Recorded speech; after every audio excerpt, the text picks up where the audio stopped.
Here at the Goddard Space Flight Center in Greenbelt, Maryland, we are building the most advanced and largest space telescope ever constructed, the James Webb Space Telescope.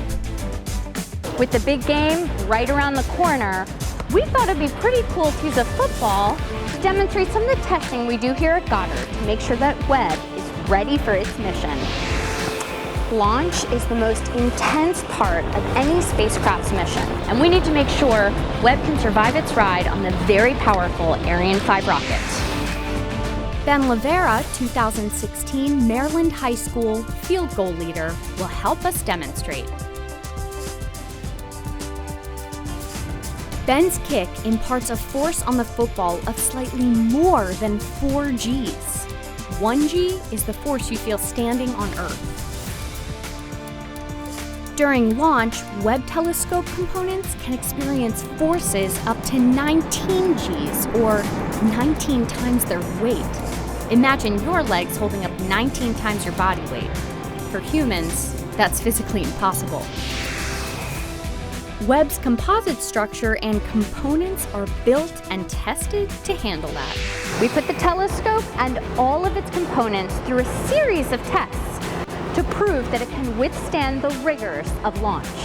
These tests include vibration tests,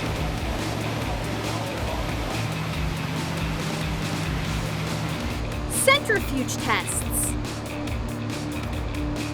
and acoustic tests. We use this giant acoustic chamber and its very powerful sound system to mimic the sound pressures and frequencies we see on the Ariane 5 rocket during launch.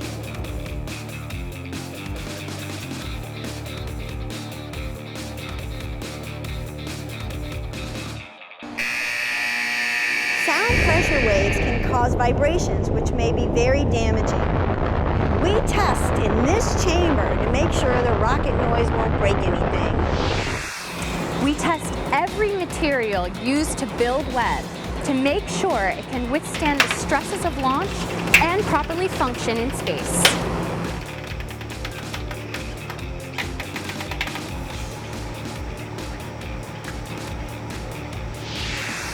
Webb's instruments are designed to detect infrared light from the farthest objects in the universe.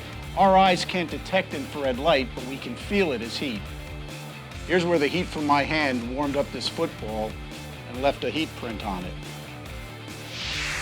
To perform its mission, Webb's instruments need to be extremely cold, very near absolute zero or minus 459 degrees Fahrenheit.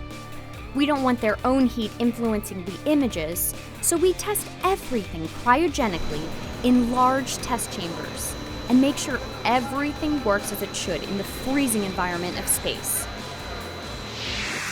Materials can change dramatically at these cryogenic temperatures, not always how you'd expect.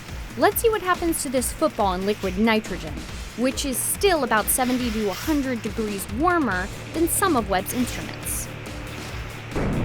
The ball's inner rubber bladder shattered at this temperature, but wow, the outer shell holds together.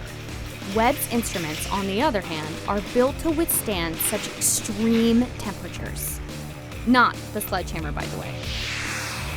Test, test, and test again is the key. We'd rather have something break during a test on the ground where we can understand the problem and fix it than in space. Soon, the telescope will be heading to Johnson Space Center in Houston, Texas for some more testing before it heads to Northrop Grumman in California to be assembled and packed into a rocket. The telescope will be launched from French Guiana in 2018. This football may not be space-worthy, but it sure works well here on Earth. Check out nasa.gov/JWST to learn more about this incredible mission that is the follow-on to the Hubble Space Telescope.